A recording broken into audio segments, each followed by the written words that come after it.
दोस्तों, क्या आपने कभी सोचा है कि जिस गैस से आपके घर का चूल्हा जलता है वो कहां से आता है? आज मैं आपको एक ऐसे सफर के बारे में बताऊंगा जो समुद्र के बीच से शुरू होता है और सीधा आपके किचन तक पहुंचता है। ये है लिक्विफाइड नेचुरल गैस यानी LNG की इनक्रेडिबल जर्नी। एक छोटा सा मॉलिक्यूल जो थाउजेंड्स ऑफ किलोमीटर्स ट्रैवल करता है सिर्फ आपके घर तक पहुंचने के लिए। इमेजिन कीजिए, जो गैस आप रोज यूज करते हैं कुकिंग के लिए, वो पहले ओशन के नीचे दबा हुआ था, फिर उससे एक्सट्रैक्ट किया गया, फिर उससे लिक्विड बनाया गया और फिर स्पेशल शिप्स में भरा गया। यह प्रोसेस इतना फैसिनेटिंग है कि आपका दिमाग हिल जाएगा। तो चलिए मैं आपको स्टेप बाय स्टेप बताता हूं कि यह मैजिक कैसे होता है, क्योंकि रियलिटी कभी कभी फिक्शन से भी ज्यादा अमेजिंग होती है। वीडियो स्टार्ट करने से पहले सब्सक्राइब कर लो ताकि अगली वीडियो सबसे पहले आप तक पहुंचे। दोस्तों, सबसे पहले बात करते हैं ओशन के नीचे छुपे हुए ट्रेजर की। जी हाँ, मैं बात कर रहा हूं नेचुरल गैस रिजर्व्स की, जो समुद्र की गहराई में मिलियंस ऑफ ईयर्स से दबे हुए हैं। ये gas actually pre historic plants और एनिमल्स के फॉसिल से बनी है, जो टाइम के साथ कंप्रेस होकर गैस बन गई। ओशन फ्लोर के नीचे सेडिमेंट्री रॉक्स की लेयर्स में ये गैस ट्रैप्ड रहती है प्रेशर में। साइंटिस्ट स्पेशल इक्विपमेंट यूज करते हैं अंडर वाटर सर्वेस के लिए, ताकि पता चल सके कि गैस कहाँ है। सीस्मिक वेव्स भेजे जाते हैं ओशन फ्लोर में, जो गैस रिजर्व्स की लोकेशन डिटेक्ट कर देते हैं। यह प्रोसेस बिल्कुल ट्रेजर हंटिंग की तरह है, बस यह ट्रेजर अंडरग्राउंड है। मरीन जियोलॉजिस्ट्स ईयर्स तक रिसर्च करते हैं बेस्ट ड्रिलिंग स्पॉट्स फाइंड करने के लिए। ओशन में गैस रिजर्व्स यूजुअली 1000 से 4000 मीटर्स की डेप्थ में मिलते हैं। टेक्नोलॉजी की मदद से हम एक्यूरेटली प्रिडिक्ट कर सकते हैं कि कितनी गैस है किसी पर्टिकुलर एरिया में। अब भाई, जब लोकेशन पता चल जाए कि गैस कहाँ है, तो असली चैलेंज है उसे निकालना, और ये काम होता है ड्रिलिंग से। समुद्र के ऊपर एक बहुत बड़ा प्लेटफॉर्म खड़ा किया जाता है, इसे ऑफशोर ड्रिलिंग प्लेटफॉर्म कहते हैं। और ये स्ट्रक्चर इतना बड़ा होता है कि उसमें हंड्रेड्स ऑफ वर्कर्स रहते हैं, खाते हैं, सोते हैं और काम करते हैं। इस प्लेटफॉर्म के नीचे एक बहुत पावरफुल ड्रिल लगाई जाती है, जो समुद्र की तह को तोड़ती है और फिर आगे जमीन के अंदर जाती है, कभी कभी 3000 से 5000 मीटर तक भी। सोचना एक सेकंड के लिए, 3 से 5 किलोमीटर नीचे। जब ड्रिल गैस रिजर्व तक पहुंचती है तो गैस प्रेशर की वजह से ऊपर की तरफ आना चाहती है, लेकिन इंजीनियर्स इस प्रेशर को कंट्रोल करते हैं ताकि कोई बड़ा एक्सीडेंट ना हो। ये काम बहुत रिस्की होता है। वर्कर्स की सेफ्टी का पूरा ध्यान रखा जाता है, क्योंकि एक छोटी सी गलती भी बहुत बड़ा हादसा बन सकती है। ड्रिलिंग के टाइम पे गैस के साथ पानी और ऑयल भी आ सकता है। इन्हें अलग किया जाता है प्लेटफॉर्म पर ही। जो गैस निकलती है वो बहुत रफ फॉर्म में होती है, सीधा यूज करना पॉसिबल नहीं होता, तो उसे आगे प्रोसेस करना पड़ता है। ड्रिलिंग की यही कहानी है। समुद्र के दरमियान तूफान और लहरों के बीच इंसान अपना काम करता रहता है बिना रुके। ये वो लोग हैं जो 1 महीने या 2 महीने प्लेटफॉर्म पर रहते हैं, घर से दूर, ताकि आपके घर में गैस पहुंचे। जो गैस समुद्र से निकली है वो बिल्कुल सीधी यूज के लिए तैयार नहीं होती। इसमें काफी सारी गंदगी होती है जो पहले साफ करनी पड़ती है। जब गैस निकालते हैं तो उसके साथ आता है पानी, सल्फर, कार्बन डाइऑक्साइड और कई और केमिकल्स जो गैस को इम्प्योर बनाते हैं। अगर ये सीधा पाइप में भेजो तो पाइप्स खराब हो जाएंगे या गैस को जलाने पर हार्मफुल गैसेस निकल सकती हैं। तो पहला काम होता है गैस प्रोसेसिंग का, यानी इस रॉ गैस को एक प्लांट में भेजा जाता है, जहां से सब कुछ अलग किया जाता है। इस प्लांट में बहुत सारी मशीन्स होती हैं, सेपरेटर्स, स्क्रबर्स और फिल्टर्स, जो एक एक चीज अलग करती हैं। पानी निकलता है, CO2 निकलता है, सल्फर निकलता है, और बाद में जो बचता है वो है क्लीन मीथेन गैस। यही असली नेचुरल गैस है जो काम की है। इस पूरे प्रोसेस में काफी टाइम लगता है और बहुत एनर्जी भी खर्च होती है, लेकिन ये जरूरी है क्योंकि क्वालिटी गैस ही आगे काम आती है। इस क्लीन गैस को फिर एनालाइज भी किया जाता है। साइंटिस्ट्स चेक करते हैं कि गैस कितनी प्योर है, उसका प्रेशर क्या है और कोई हार्मफुल एलिमेंट तो नहीं बचा। एक बार क्लीनिंग कंप्लीट होती है तो ये गैस रेडी होती है अगला बड़ा कदम लेने के लिए, और वो कदम है इस गैस को लिक्विड में बदलना। अब आता है सबसे इंटरेस्टिंग और साइंस वाला पार्ट, इस गैस को LNG बनाने का प्रोसेस।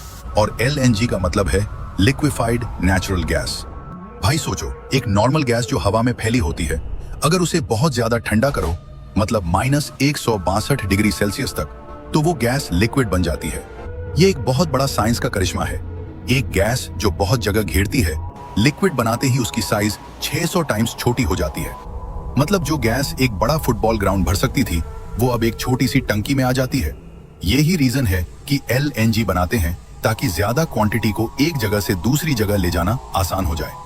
इस प्रोसेस के लिए बहुत बड़ी लिक्विफैक्शन प्लांट बनाई जाती है, जहां स्पेशल कंप्रेसर्स और कूलिंग सिस्टम्स लगाए जाते हैं जो गैस को इतना ठंडा कर देते हैं ये पूरा प्लांट एक मिनी सिटी की तरह होता है।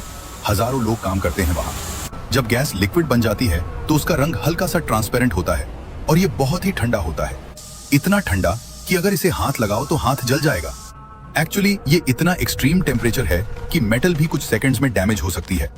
इसलिए LNG को स्टोर करने और ट्रांसपोर्ट करने के लिए स्पेशल इंसुलेटेड कंटेनर्स यूज किए जाते हैं जो इसे ठंडा रख सकें। ये लिक्विफैक्शन प्लांट अक्सर वहां होती है जहां गैस निकाली जाती है ताकि सीधा LNG बना के शिप करो। अब गैस लिक्विड बन गई।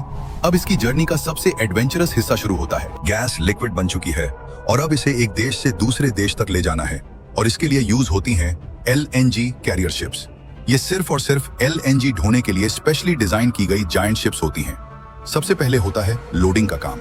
LNG को एक स्पेशल लोडिंग टर्मिनल पर बड़े इंसुलेटेड पाइप्स के जरिए -162 डिग्री के साथ सीधा शिप के अंदर डाला जाता है और ये काम 12 से 24 घंटे तक चलता है क्योंकि इतने ठंडे लिक्विड को बहुत स्लोली ट्रांसफर करना पड़ता है।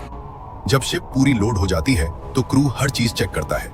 प्रेशर, टेम्परेचर, लीकेज सब ग्रीन होने के बाद ही शिप पोर्ट छोड़ती है।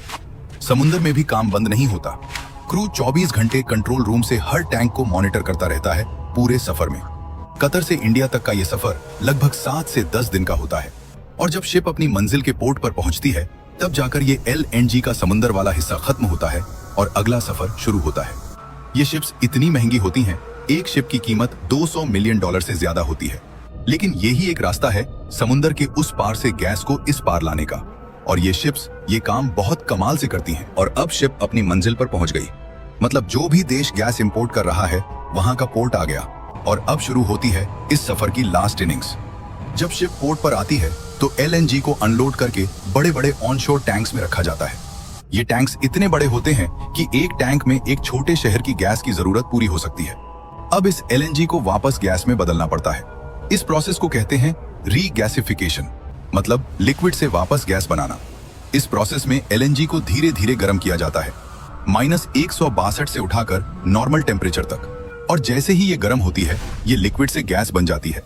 ये प्रोसेस रीगैसिफिकेशन टर्मिनल में होती है जो पोर्ट के पास ही होती है। जब गैस बन जाती है तो इसे डायरेक्टली पाइपलाइंस में भेजा जाता है। ये पाइपलाइंस जमीन के अंदर होती हैं और एक बड़े नेटवर्क की तरह पूरे शहर और कॉलोनी में फैली होती हैं। जब गैस पाइपलाइन में आती है तो पहले सिटी गेट स्टेशनों आते हैं जहां गैस का प्रेशर चेक होता है और रिड्यूस किया जाता है, क्योंकि गैस का ओरिजिनल प्रेशर बहुत ज्यादा होता है, सीधा घर नहीं भेज सकते।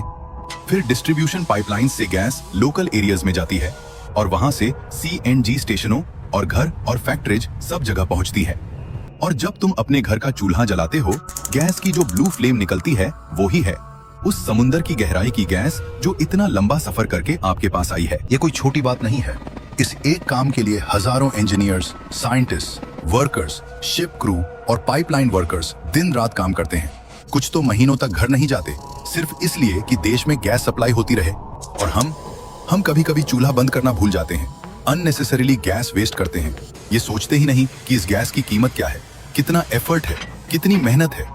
ये एक नेचुरल रिसोर्स है जो धरती ने करोड़ों सालों में बनाया और एक बार खत्म हुआ तो वापस नहीं आएगा। इसलिए गैस का सही यूज करो, गैस का फजूल वेस्ट बंद करो। और आप में से कौन कौन नेचुरल गैस यूज करता है, कमेंट में जरूर लिखिए नेचुरल गैस। अगर वीडियो पसंद आए तो लाइक, शेयर और सब्सक्राइब जरूर करें और मिलते हैं अगले वीडियो में।